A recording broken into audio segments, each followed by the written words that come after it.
All right, continuing on with our personal finance stuff here. Talking about saving. And before I get into that, you'll have another budgeting sort of research activity for this week, and that'll be posted on there. It's a little bit more self-explanatory than the housing one was, but again, you'll be looking up big things, right?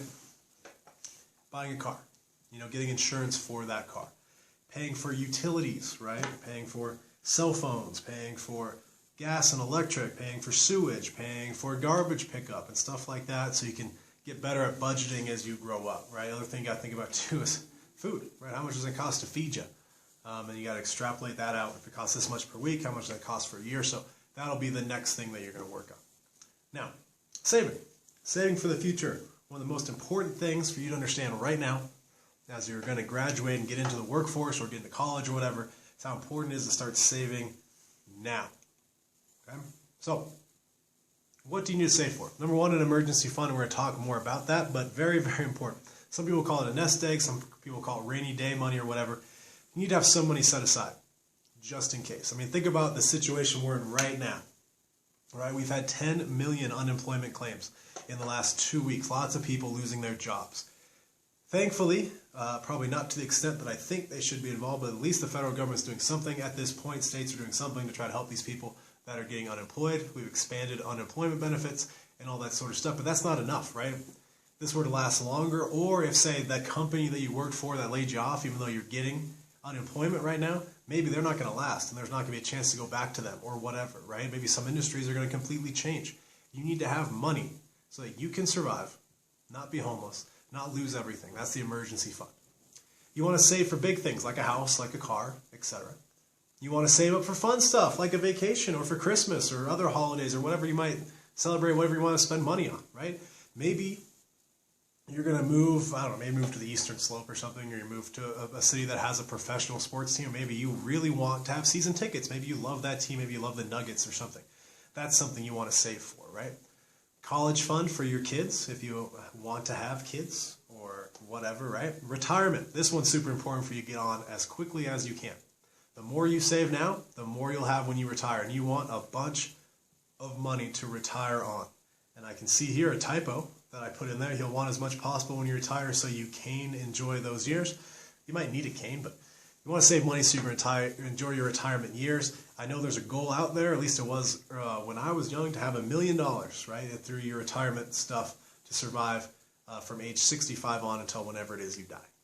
You want to diversify, advisors want you to recommend you save 15% of your income, between 10 and 15%, or more if you can, for the future, right, or for retirement combined. And you want to diversify. We'll talk about how to diversify later, but you don't want to put all your money in the same thing, right? You don't want 100% of your money invested in stocks or 100% in bonds. You want to have that diversified out through a whole bunch of different investment means so that no matter what happens, you're not going to lose everything, right? Maybe stocks go down but bonds go up because you're invested in both. You're going to be okay. So, types of different savings accounts. A basic savings account at your bank. You go into the bank, you say, I'd like to open a savings account. That's the basic one right there. It is very safe. Okay, the federal government insures, or actually make sure you go to a bank or a credit union that says FDIC insured. As long as it has that on there, the federal government insures $250,000 of your money, right? However, it's not lucrative, and you don't make money in a savings account. They do pay you interest for putting your money in there, but it's super, super low, very low. It's not an investment. It's just a place to safely hold your money. CDs, okay, or cash deposits, or savings accounts that pay higher interest rates in exchange for an agreement that the money will be left in the account for a specific amount of time. Now, I know it says on here usually 10 years, but there are different types of CDs. Some of them, right, for less years, and that kind of affects the interest rate. If it's a shorter CD, right? I said cash deposit. It means certificate of deposit. Anyways, for a CD with a shorter term, that means that's going to have lower interest. If it's a longer CD, generally it means it'll have higher interest rates. It means it pays you back more. You can also open a money market account, okay, which you do through a bank. Pays interest like a savings, which means not a whole lot, but it allows easy access to your money when you have an emergency. It's a good place to have your emergency fund as well. So what is an emergency fund? We've talked about it a couple of times now. This is your nest egg. This is enough money that you have saved to survive for at least 3 months, right? Hopefully 6 months, but I know it's pretty unattainable for most people. But enough money to survive 3 months worth of your bills, worth of your mortgages and stuff like that. So you want to make sure. So say, you know, for simplicity, right? My mortgage is $1,000, right? So if you got this emergency fund, you need to have at least $3,000 in it so you can at least pay your mortgage for 3 months. Then you got to add up your other bills and other things. How much does my car cost? How much is insurance? How much does it cost to eat? All the things I like to do, things I feel are necessary, like having internet at home or whatever, right? And you add all that up, you times it by 3, and that's how much you want to try to have in your emergency fund. So when a big bad thing happens, it's just a setback. It's not a major crisis, right? So when you're getting started, like now you want to try to get, so what I would say is maybe, you know, open 2 savings accounts, right? Or one can be just your emergency fund and you put $1,000 in it or $2,000 in it and then you just don't touch it. You don't do anything. Then you have your other savings account, your checking account, you can pay bills out of or do whatever. Things you should expect and plan for are not emergencies, right? So Christmas every year is not an emergency, right? If there's a trip you go on every year, like my brother goes to this thing called SEMA every year in Las Vegas. It's a car show. He plans for that the whole year, and he saves a little bit every week or every paycheck. I'm not sure how often he gets paid from his job. It might be weekly or bi-weekly, but he saves a little bit, right? It's not an emergency. It's something he plans out. Right now, I just Googled this real quick. According to Fox Business, 60% of Americans do not have enough money saved to pay for a surprise $1,000 bill or an emergency. Say your car breaks down or something medically related. Most Americans don't have enough money saved to pay for that, which is why you got to get on top of it now so that you're not part of that 60%. You're part of the 40 that has money to survive these things, because these things will happen. Okay? I'm older than you guys. I've been through some stuff. You get kicked in the teeth sometimes, right? I bought a car and then I found out a whole bunch of stuff, like 20,000 miles into me owning this car, a whole bunch of stuff went wrong and I had to pay thousands of dollars to fix it because I owed so much on the car. It's not going to get rid of it. I had to keep on with the car. And that made my life real difficult, real tight for a while, right? Because I didn't have enough in my emergency fund for something like that. So get on top of it now, right? There's an old saying that they say, an ounce of prevention is worth a pound of cure, right? Which means preventing something from happening is worth a hell of a lot more than trying to figure it out after it's happened. All right, so retirement stuff. You could get a pension through your job. I will tell you now, you probably won't get a pension through your job. They are very rare, okay? If you're in a very strong union, right, in a unionized workplace, you might get a pension. I get a pension as a public employee. I work for the Delta County School District and the Colorado Department of Education, so I get a pension. It's one of the benefits of being a teacher or like a cop or something working for the public, but that also means you'll make less money your whole life. So that's something to think about, but most of you won't have a pension. Okay? Most of you are going to have to do it through a different mean, which we're about to talk about. Social Security. You'll get Social Security. I know it says on here, I kept on here from the teacher I stole this from, that it might not even exist for your generation. It will exist. Okay? Social Security is one of the 2 or 3 most popular government programs. Okay? And because it's popular, no political party is going to let it go away. There's pretty easy fixes. We could pass a couple of simple laws to make Social Security solvent for the next 75 years, which would include me and you, right? But Social Security is not enough for you to retire on. It's not going to be enough money for you to live on in most cases, right? For reference, my parents combined are going to get about $3,000 a month for their pension, or not the pension, their Social Security, right? Which to you might seem like a lot of money, but it's what, $36,000 a year. You got to think about if you got car payments. My parents don't own a house, they rent, so you got to think about how much their rent is. That rent is probably it takes half or a little bit more than half of their Social Security, right? So then you have, say it's half, say their rent's half, right? Say it's $1,500. So you have $1,500 left every month to pay for your cars, for your gas, for your phone, for your electricity, for your heat, for your food if I didn't say that already, for cable if you want to watch TV. That adds up super fast. That's not even like fun stuff. What if they wanted to go out to dinner more often or go on trips, right? So you want to have other retirement avenues. Don't expect Social Security to be able to live off of that. Okay, bonds, okay? bonds are something you can invest in, right? Bonds, mutual funds, and stocks, the next three things are things you will invest in. You could invest in them each individually if you want. You create an account with any of the brokerage firms, E-Trade or Charles Schwab, or there's a whole bunch of them, right? And you can invest in these. So bonds are much, much safer investments, right? It's a loan to a company that pays interest to the investor, right? Not as risky as something like a stock, right? Which are investments in individual companies. They're super risky, but they're also the most lucrative, so they're both, that's going to be part of your retirement investment. So are bonds. Mutual funds are an easy avenue to go into, and for most people, it's the preferred way to go into investing, right? It's a diversified but managed stock portfolio. So what that means is it's a bunch of different stocks and bonds mixed together into this virtual portfolio, right? That helps you diversify, which we talked about before, and they have a pretty high return over the last 100 years, around 12%. So it's an easy way to diversify and an easy route for your retirement investments. For most Americans, you will not be investing in things individually. You'll invest in things through your retirement account. Okay? Most Americans don't own stock, and most Americans that do own stock own it through something like a 401k, okay, which you've probably heard of. What a 401k is a tax shelter through which the government allows you to save pre-tax dollars. What it is a retirement account. You put money into it. That money is then used to purchase stocks, right, or bonds or mutual funds, usually mutual funds. Okay, you don't pay taxes on this money that you save into your 401k, but you will pay taxes when you take it out later. The later you start withdrawing from it, the lower your penalty, which means when you get into your 60s, especially 65 and up, you'll pay less and less. This allows you to benefit to a greater degree from the compound interest. Many companies will do a dollar for dollar match up to a limit.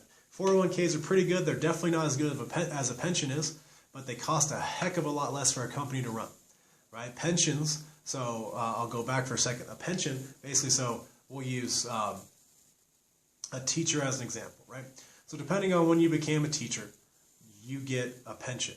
And the pension is a certain percentage, right, of your income at the highest level. So let me explain that a different way. Say I made $100,000 as a teacher, which will never happen, but I made $100,000 as a teacher for my 5 best years as a teacher, right?